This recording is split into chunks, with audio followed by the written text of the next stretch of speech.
So I'm gonna be honest, I have no idea where to even start with this really. The amount of brain rot this has caused me is incredible, and it's not like the good kind of brain rot. This is just driving me insane because there is so much here, and I don't think I've obsessed over a text quite like this since I first started digging into Dear Esther years ago. So I guess I'll just kind of give you guys a rundown of how this brain rot came to be, and that'll hopefully segue neatly into a proper discussion of the lore and symbolism of Trailblaze Secrets and Swarm Disaster. So initially, I had no intention of actually doing Swarm Disaster lore. I didn't expect it to be a whole lot or be interesting, and I was initially intending to do a video on Focalor and Fontaine's fickle and fragile government system before I decided to just one night tune into Vanity's stream where he decided to read all of the Swarm Disaster lore. Thanks to that stream, where he started with reading Trailblaze Secrets and then did the Aeon encounter thingies after that, I started to obsess after I noticed a couple of motifs being repeated ad nauseum within the text. Most notably was the use of 3 days passing over and over and over again. So I got to working on a video first by trying to make sense of the text itself, and that's where I ran into problems. See, if I were to make a video breaking down Trailblaze Secrets like I do with other texts and like trailers and whatever, then I'd probably have another 2-hour video on my hands because this text is long and it is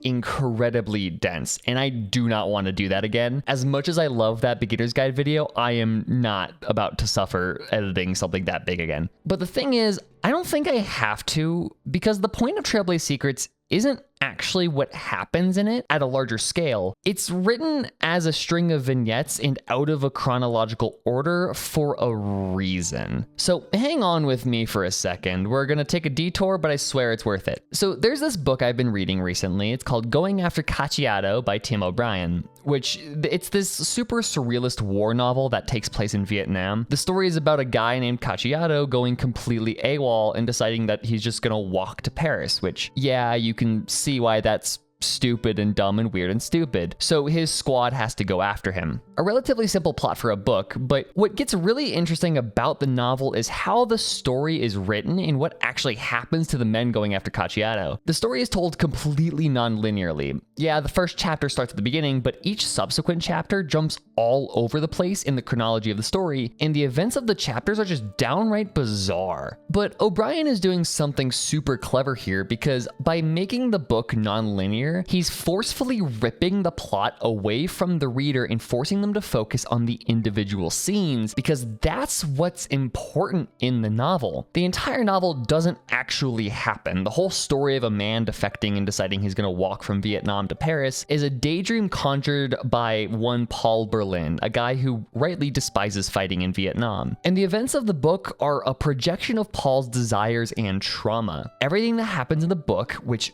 doesn't have to follow logic because they're happening in Paul's head, all happen because they are symbolic of Paul's mental state. So the larger quote-unquote plot of the book doesn't matter because largely there is no plot, and the plot that does exist doesn't mean anything. I'm telling you this because this structure of storytelling that occurs in Going After Cacciato is eerily similar to how Trailblaze Secrets goes about telling you things. There is some sort of chronology you can put together. Cat and Blue Hat did it in their video. It's actually kind of great. There are a few points that I disagree with, but it's pretty good. But that's not the point. Hoyo decided to present us with these pieces in completely jumbled order and in a way that obfuscates what the chronology even is, which authors largely do either to, one, give their readers a puzzle, or two, to emphasize the fact that the plot doesn't matter. And Trailblaze Secrets breaks wide open once you accept the fact that the plot here doesn't actually matter, it's the symbolism that does.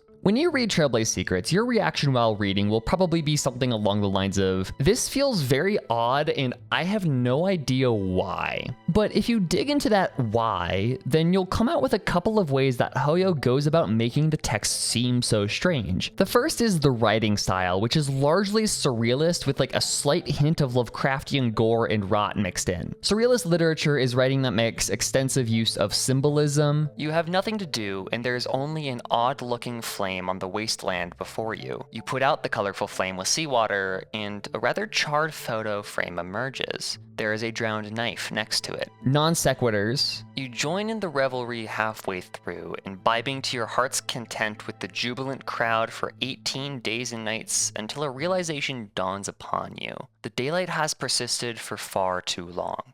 Your gaze falls upon a stone cabinet at the center of the ruins. Some stubborn souls are still clinging to the past. And just a general sense of chaos and unreality, although with more reality and coherence and order than in dreams.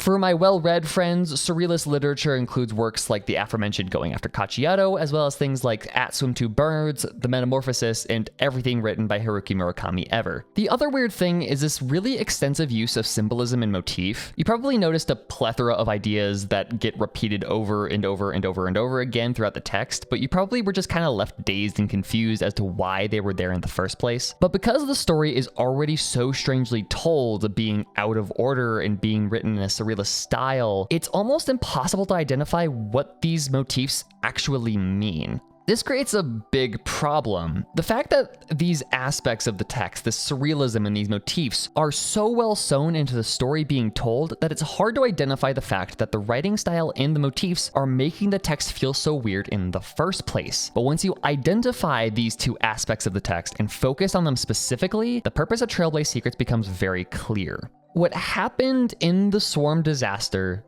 doesn't really matter. You can sum it up in one sentence. Tazeroth became the Aeon of propagation and proceeded to destroy nearly 2/3 of life in the universe. But just like Going After Cacciato, the symbolism and the individual scenes are what's encoding the information that's truly important. I think that Trailblaze Secrets' true purpose is not to give us the lowdown on how the Swarm disaster unfolded, but instead is trying to communicate to us which Aeons had the most involvement during the Swarm disaster, how they were involved, and most importantly, why.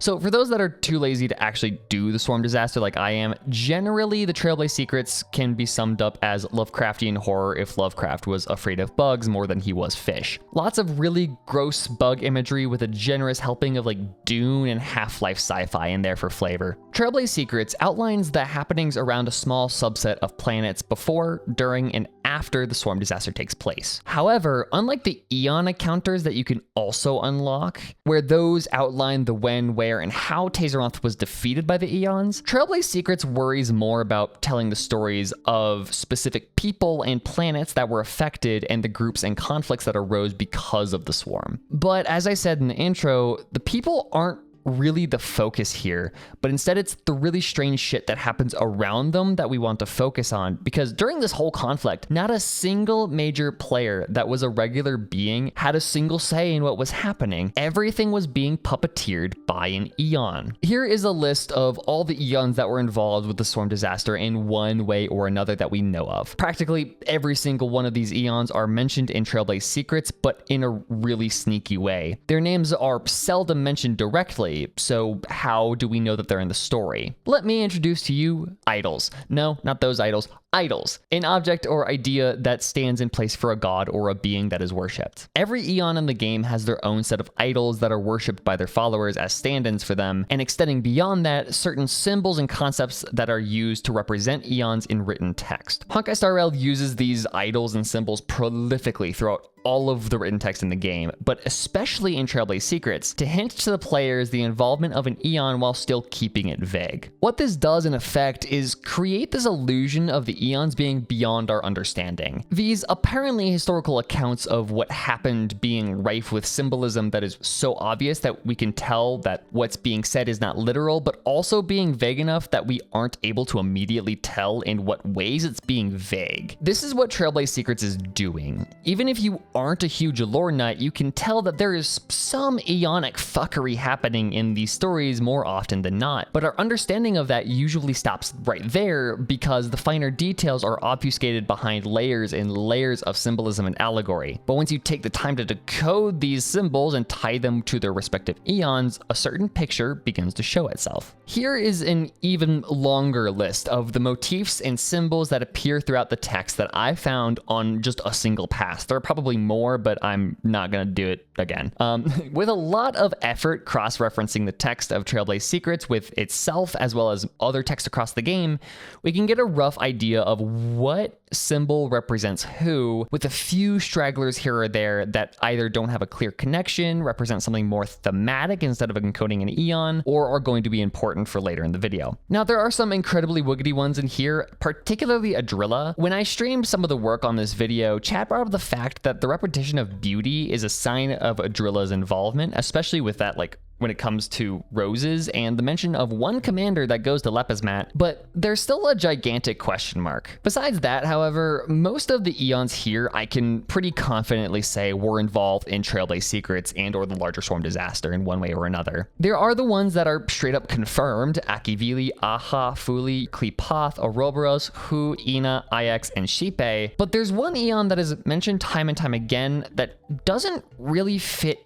in, but is mentioned: Terminus. Okay, it makes a lot of sense to be confused at the prospect of Terminus, who probably is somewhere else in the timeline doing their own thing, being around for the Swarm disaster, but they were, and the symbolism that ties to Terminus is the most concrete and thorough. For example, Aeon Sand King Part 2 at the beginning, which takes place on Lepole Major shortly before the Swarm descends upon it. When sitting on a beach of Mandalan, a set of islands, you see a colorful flame that you decide to put out with seawater. When you do, you are met with a picture and a drowned knife. If you decide to pick the path of destruction and pick up the knife, you are met with visions of many people in the past, particularly a vision of a one-armed man defending his daughter from the Swarm. In a later Sand King entry, we get to see a one-armed soldier on Elothea swatting away fruit flies, quote-unquote unaware of the Swarm that is about to descend upon his empire. The connection here has quite a bit going on here. There are so many layers. Not only is the person on the beach seeing things that haven't happened yet, but the knife that causes those visions is described as drowned and came from a sea that has such strong currents it completely isolated the islands of Mandalan from the mainland of Lepole Major. These ocean current / drowning / water imagery is something that comes up with finality a lot. And the fact that this knife knows of things happening in the future pretty much confirms that right here. Finality is fucking with things. We also know that Lepole Major is the first planet in which the Swarm descended upon after leaving Lepismat. So if we look at Lepismat, we can almost immediately pinpoint finality's involvement there too. The entire reason people go to Lepismat in the first place is because a dude with memory problems heard a finality whisper which told him that he could find the power to build an unprecedented civilization there. So Terminus is here, but because they have no concrete form and just operate in really mysterious ways, their name is never directly muttered except in Swarm Disaster 1, which is also kind of the biggest hint that you get that, you know, they're here. So we have a complete list of eons that were involved with Swarm Disaster, plus or minus Adrilla depending on your interpretation. But I think there is one symbol, one motif that stands out from the rest that is at the center of this video that I really want to talk about because it ties to a few eons and is really what cracks this wide open. The number 3. So if you've watched my streams or been on my Twitter, you know that 3 is literally everywhere in Trailblaze Secrets. So in writing, there's something called the rule of 3. It's this idea that the human brain just really likes things that come in 3 for some reason. So it's more effective if you present things in triplets. When you give examples, you give 3 things. The 3-act structure is the most popular form of storytelling. 3 points for an argument is the baseline. I even just gave you 3 things there. If I were to give you 2 or 4, it would seem incomplete or too much for some reason. It's just a thing that works. And a lot of people's reactions here, immediately, is to say that the use of 3 in Trailblaze Secrets is just a use of the rule of 3. However, the presence of 3 in this is way more than just a writing trick. It is so prolific that it has to be a symbol in its own right. Like I said at the top of the video, the idea of 3 days passing appears over and over again, and that's probably the most obvious. But if you begin to dig deeper, it's literally everywhere, down to the very fabric of the storytelling structure itself. So like when you click on a part of Trailblaze Secrets to read, the story presented to you will either be narrated by one of 3 voices: the Origin universe, the Swarm universe, or the Ember universe, and they cycle in that order. Sand King Part 1 starts with Origin universe, then Part 2 is Swarm universe, then Part 3 is Ember universe, and then Part 4 restarts with Ember. This pattern continues the entire time, cycling in 3s. To facilitate this pattern, every single one of these like stories comes in an amount of parts that is a multiple of 3, 9, 6, or just 3 for the shorter ones. In Part 3 of Sand King, it is said that after the swarm clears on Zeus Terra, the people celebrated for 3 days and nights before you join in and celebrate for another 18 days, totaling for 21 days or 3 weeks. Later, after the scene change, when you pull the dude out of the stone closet, he cries for 3 days and nights. The leader that appears on Lepismet has a memory of only 3 days. If you look at the Aeon side of things, as even in the Aeon encounters, Aeon alliances show up in trios. Klepoth, Ina, and Shipe are the big one, but there's also the relationship between Akivila, Ina, and Aha, Ouroboros, Ina, and Tazaranth, Finality, Ina, and Klepoth. Ina is kind of everywhere. It's weird. So on. 2/3 of the entire universe was destroyed. You encounter the giant architect 3 times during that story. Okay. You can see what I'm getting at here. It's more than just an accident. Something about these stories is trying to tell us and yell at us to notice the number 3. And for a while I did, but I didn't quite understand what it meant or represented until I started to look at the use of 3 in a more meta sense, a more metatextual sense, and try to identify what that might communicate about the Aeons. So let's look at the narrators again. What are the 3 universe narrators? You have the Origin universe, which describes the happenings before and at the very genesis or the birth of the swarm disaster. It talks about Lepismat and the creation of the swarm. It talks about Lepole Major and its descent there, which marked the official start of the disaster. And it talks about the happenings of other planets as Tazaranth ascended. It's the kindling of a flame before it erupts. Then you have the Swarm universe, which is the action, the actual conflict. The narrator describes the flame that is currently burning. And then you have Ember universe, which describes the aftermath, the smoldering remains of brush that was just devastated by the fire. Birth, life, and then death with a single little bit of potential to spark another rebirth. 3 stages to life that are being repeated over and over and over again. A cycle, or if you rather, a samsara. Now, remember when I mentioned that a lot of the Aeons show up in trios? Well, one of the most fascinating trios that is all over the place pops up when you start paying attention to the Aeons that were involved in the disaster, but not like directly. The Aeons that operated in the shadows for the most part were Terminus, probably orchestrating most everything, who, being the strongest opposing force against the swarm by playing small but incredibly consequential moves like the freaking G-Man in Half-Life, and Fuli, who is always in the background watching and remembering. Fuli here is actually the most interesting to me because there's actually a reason Fuli, and by extension the Path of the Remembrance as a whole, exists. In the free preservation light cone that you get from Herta, it's implied that Fuli remembers and gathers information in order to prepare for the death of the universe, where they can use those memories to plant seeds anew and regrow. The Shenjo's name for them even reinforces this idea. Glow swather, a swather being a tool used to cut hay or grain crops and package them neatly for drying. So pretty much imagine Fuli like a backup disk image. If your computer just fucks itself, you can revert back to that disk image and continue on like nothing ever happened. Fuli is similar. The important thing here is that Fuli is not just about remembering, they're about rebirth. Now, if we add Terminus, who is literally the end of all things to this, then we have the bookends of the universe's life. Fuli is the birth, and Terminus is the death. And so by a logical conclusion, we can say that who is the action, the pages in between the bookends, making sure that as long as the universe exists, as long as it isn't in the momentary phases of birth or death, it is in their hands, and it's their job to make sure chaos does not descend and everything remains balanced. Who makes sure that the fire gets enough fuel while also making sure it does not burn through its fuel too fast? And if you think about it, these 3 eons really require each other to even exist. Without one, the balance between the other 2 completely falls apart, and therefore the universe might fall apart as well. If Fuli didn't exist, then there is no beginning, meaning the universe for Who and Terminus to exist in doesn't exist. Without Terminus, there is no reason for Fuli to exist, since with no end means there's no reason to prepare for rebirth. And without Who, the balance between Fuli and Terminus would completely fall apart, and one would probably destroy the other. So if we go back to the beginning of this whole discussion, we can ask the question, what does the number 3 represent symbolically in the context of Trailblaze Secrets and HSR as a whole? Well, I think that whenever 3 appears,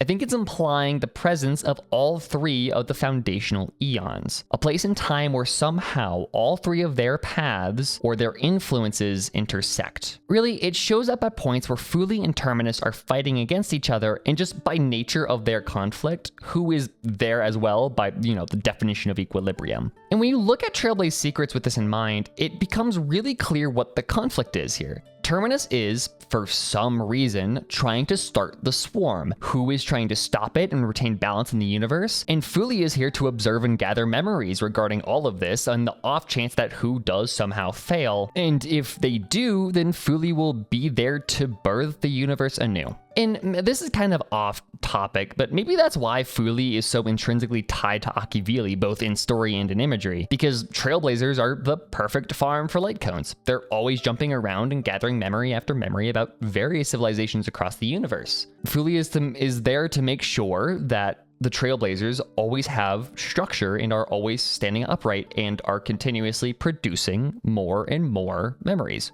kind of like a Swather. But anyways, keep that in mind. Next time you see a very strange and pointed use of the number 3 in the game's text, try and identify 2 of the 3 big eons' involvement, and just by a nature of their mutual dependencies, the third will just fall out of logical necessity. So initially I was planning on this video to be like a more general overview of Trailblaze Secrets before I came across the whole trio theory. Should we come up with a name for them? Like the Prime Trio, the Sunship Trio, the Big 3, I don't know. Something cool like that. They should have a name though for more like efficient communication. Maybe I'll come up with one later. I'll like pitch one in the next video or something. Anyways, I think this might be like the first of 2 videos that will be covering Trailblaze Secrets, since, like I said, there is so much here. It's such a dense text, and I want to keep my workflow at least somewhat consistent, and I don't want to put everything in one cohesive video. And I just wanted to present this specific theory just to put it out there because I think it has some water. But anyways, if you guys enjoyed this video, feel free to subscribe to catch any further videos. If you guys want to support the channel even more, then consider joining. You get early access to scripts and to videos, more detailed updates as to what I'm doing, a cool badge in my live streams, and the ability to use cool emotes in chat. But aside from that, I do not have anything else. That's all I have. So I will see you guys in the next one. Bye-bye, y'all.